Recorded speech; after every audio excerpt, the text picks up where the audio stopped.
president urges applicants to build with haste as 800 lots are allotted at Horstelling. The president reflects on his 1 year in office, and Rusal bauxite expansion plans are brought to the president. We'll bring you the details of these and other stories in this week's edition of the Diary as we recap the highlights of the week, December 1 to 7. I am your host, Fabian Klaus. Stay tuned.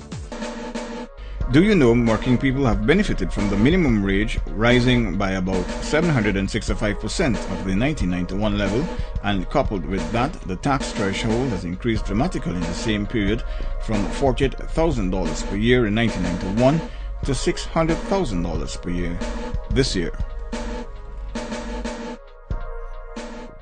Do you know that under the National School Uniform Program annually, about 165,000 children are receiving vouchers throughout the coastal regions, whilst over 29,000 hinterland students are benefiting from the distribution of school uniforms to ensure all of Guyana's children can access education? Do you know that Guyana experienced economic growth for 6 consecutive years from 2006 to 2011 despite the many serious challenges, and that for the first half of 2012, 2.8% was recorded due to its stable macroeconomic policies and good fiscal management? Do you know because the PPPC's macroeconomic policies and prudent management of the economy, Guyana has maintained an economic growth rate of 5% from 2006 to 2011, the most consistent and highest among the Caribbean nations community. 800 house lots at Horstelling were up for allotment when the Ministry of Housing hosted another one-stop shop exercise at the Guyana National Stadium at Providence on December 3. The head of state assisted as the applicants picked their numbers, but also encouraged them to build expeditiously.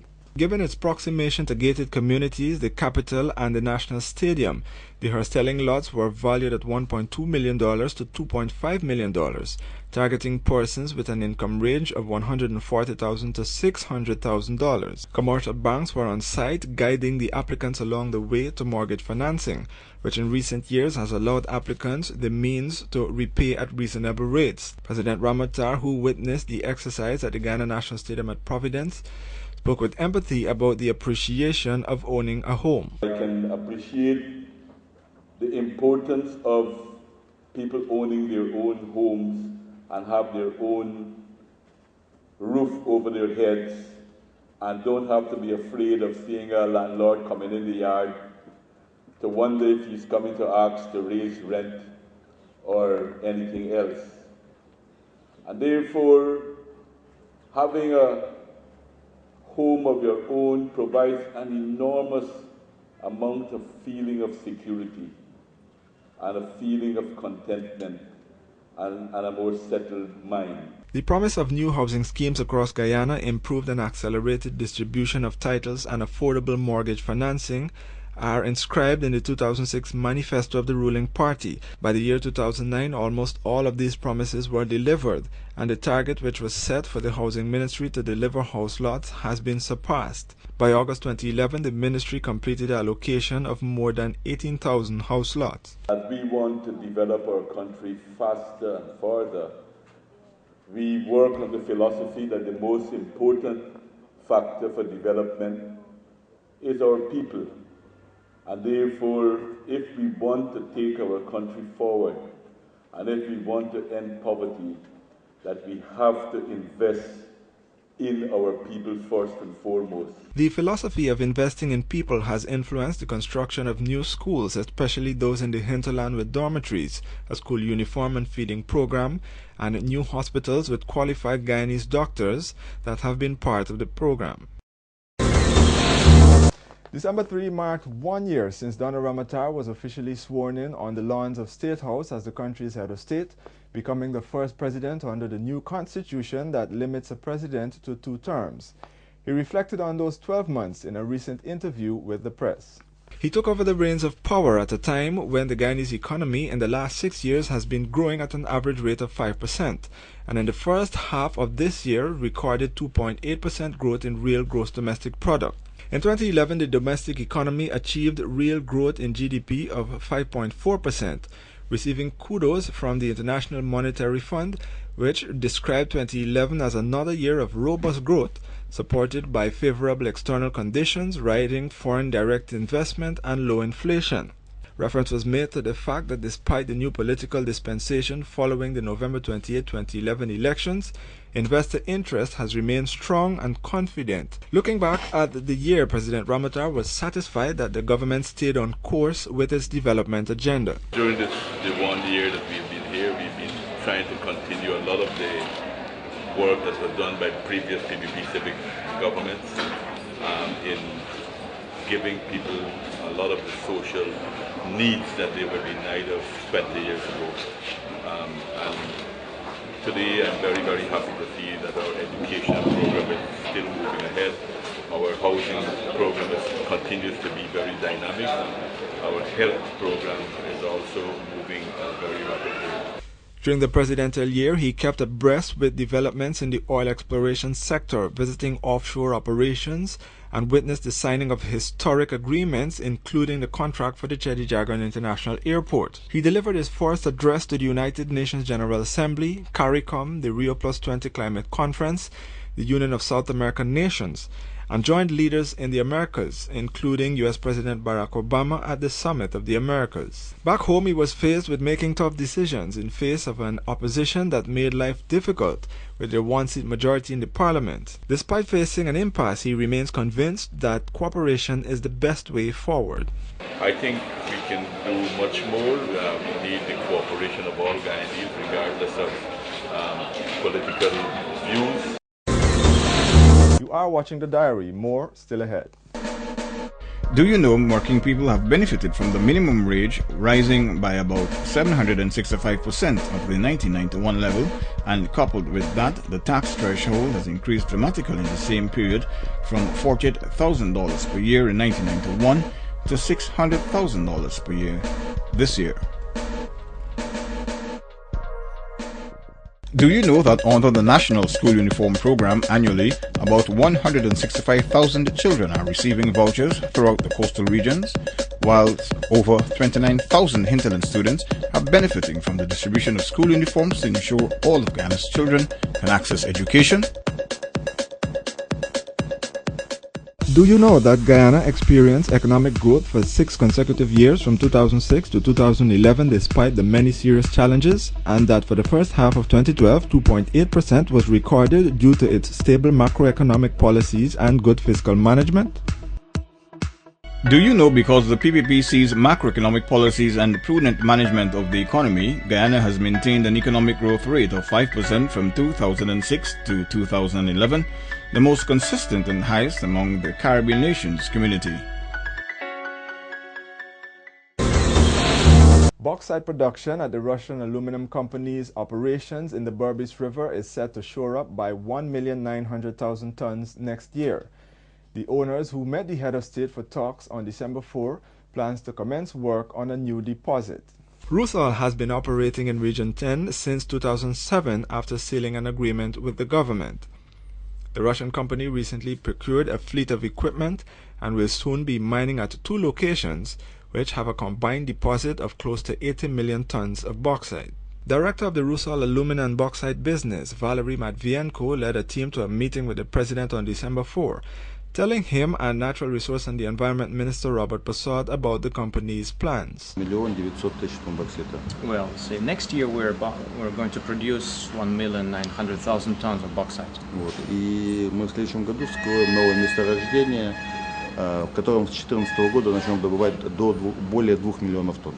And next year we'll start mining at the new deposit, which in 2014 will yield about 2 million tons, maybe over than 2 million tons of bauxite. The Natural Resource and the Environment Minister, who had toured the company's operations in August, met privately with executives to discuss concerns regarding discrepancies between the company and the community. He subsequently disclosed that a consensus was reached following those discussions on mechanisms between the community and the company to improve relations. About 1,000 persons are employed directly or indirectly, resulting from the company's operations in the area. Rusal also sponsored 5 residents from the community for geological studies at reputable institutions in Russia. Guyana and neighboring Venezuela recommitted their unstoppable political, diplomatic, and bilateral relations when a new Venezuelan envoy, Rene Arita Diaz, was accredited on December 5. She presented her letters of credence to President Ramotar, bringing from President Hugo Chavez the commitment to continue strengthening ties for the benefit of the people of the two countries.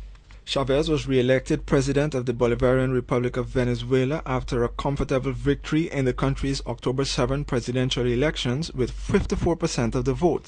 Bilaterally and through the Union of South American Nations, several discussions were held with Venezuela focusing on a range of development opportunities. Como vecinos que somos, a nuestros países los unen lazos inseparables. Hemos sido víctimas del colonialismo imperial y hoy nuestros pueblos continúan luchando por erradicar los vestigios que aún persisten. As a neighbors, our countries share inseparable ties, not only because of the proximity, also because our countries have been victims of colonialism, and today our people still is struggling to eradicate those imperial vestiges remaining. The two countries built on progress in trade relations after signing off on a rice exportation agreement that last year saw 30,000 tons of white rice and 50,000 tons of paddy going to Venezuela. In June 2005, Guyana signed on to a Petro-Caribe agreement along with several other CARICOM countries that facilitates access to fuel from Venezuela on a credit basis, which extends over a period of 25 years on an interest-free basis. After presenting her letters of credence, the new Venezuelan ambassador passed on compliments from Venezuela's Minister of Foreign Affairs, confirming that the Bolivarian diplomacy will continue working for Latin America and Caribbean unity, as expressed in the recent UNASUR meeting in Peru. Your appointment has come at a time when Guyana and Venezuela are benefiting from a relationship which has gathered momentum over the recent years, and which has resulted in regular political dialogue at the highest level. As an increase in our bilateral trade and enhanced program of economic cooperation, in particular Petro-Caribe. Territorial issues that had stained the two countries' relations were settled by the Arbitral Award of October 3, 1899, but supplemented by the Good Office process which the UN Secretary General Ban Ki-moon initiated to deal with their concerns. More features after this break. Do you know working people have benefited from the minimum wage rising by about 765% of the 1991 level, and coupled with that, the tax threshold has increased dramatically in the same period from $48,000 per year in 1991 to $600,000 per year this year. Do you know that under the National School Uniform Program annually, about 165,000 children are receiving vouchers throughout the coastal regions, whilst over 29,000 hinterland students are benefiting from the distribution of school uniforms to ensure all of Guyana's children can access education? Do you know that Guyana experienced economic growth for 6 consecutive years from 2006 to 2011 despite the many serious challenges, and that for the first half of 2012, 2.8% was recorded due to its stable macroeconomic policies and good fiscal management? Do you know because the PPPC's macroeconomic policies and prudent management of the economy, Guyana has maintained an economic growth rate of 5% from 2006 to 2011, the most consistent and highest among the Caribbean nations community. Crewmen aboard a vessel that left Guyana carrying gold allegedly smuggled to Curacao were grilled by law enforcement officials as investigations continue into the incident. Police are following a number of leads, including suggestions that the shipment had relevance to a recent drug bust. President Ramotar shared his thoughts on the incident and its implications on Guyana. I saw in the paper that the Curacao, they are insisting it's legal, so that is being investigated, and we probably have to request some international assistance to help us with the investigation to get to the bottom of this. How do you feel about this whole scenario at this point? Well, of course, I think it's robbing our revenue, and we have so much of needs in this society. Approximately 470 bars of raw gold were shipped on board a vessel that left Guyana for Curacao that was subsequently robbed by persons dressed as police officers upon reaching its point of destination. Government and law enforcement officials are working in partnership with the international authorities to get down to the bottom of the incident, including attempts to ascertain whether there was any smuggling involved. Zambia, a landlocked country in southern Africa, first established relations with Guyana in 1964. The same year, the country gained independence from the United Kingdom. Those ties made way for a partnership agreement that saw Guyanese experts in various fields dispatched to work in various Zambian institutions and the subsequent establishment of a Guyanese embassy in Zambia. When Cynthia Jangulo presented her letters of credence to President Donald Ramotar as the newly appointed High Commissioner of Zambia to Guyana, she made reference to that aspect of the two countries' history. Zambia remembers with gratitude the help in form of experts that we received from your country in the 70s, and the Guyanese experts are still remembered in our country for their good work. You came to our aid at a time of great need. Your Excellency, it is my government's desire to consolidate the good relations that exist between our two countries in this regard. She is resident in Brazil, where Zambia has an embassy established since 2006, and hopes to strengthen cooperation between the two countries with a focus on agriculture, tourism, private sector partnership, and cultural exchanges. She gave an ear to President Ramotar's aspiration for the Zambia-Guyana relations that she can influence. It is my hope that during your tenure as High Commissioner, we can work to enhance our bilateral relations through the development of a program of cooperation for a renewed focus on human resource development, and one that could encourage the implementation of specific projects in the economic and social sectors that would redound to the benefit of both our peoples. High Commissioner Jangulo, who in January 2012 attained a certificate diploma in practice, protocol, and public relations at the Zambian Institute of Diplomacy and International Studies, became the ambassador designate in the Zambian embassy in Brazil in March. Guyana's first extraordinary and plenipotentiary ambassador of Georgia to Guyana, Otar Bazenstri, was also accredited.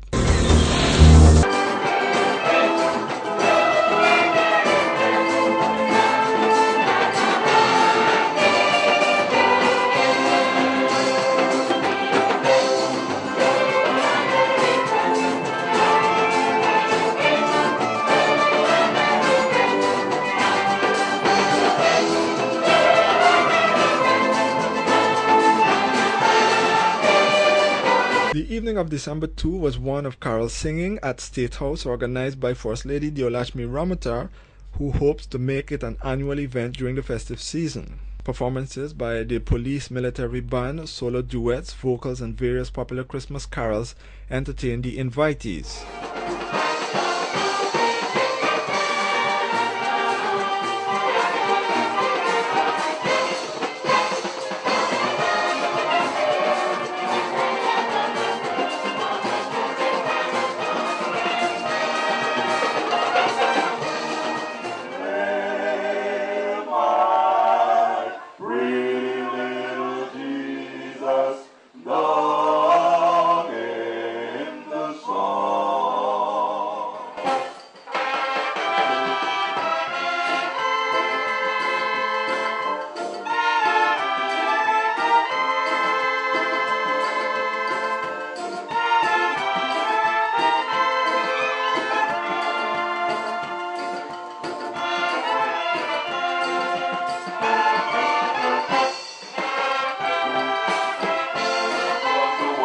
To thank my wife for organizing, taking this initiative and organizing this event.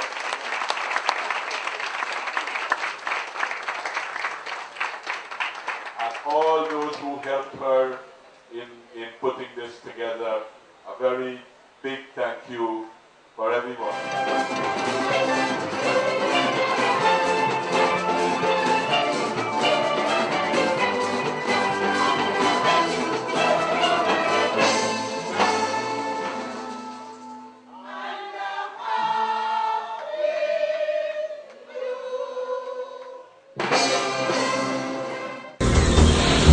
Well, that's all in this week's edition of the Diary for the period November 1 to 7. Before we go, these were just some of the highlights. The President urges applicants to build with haste.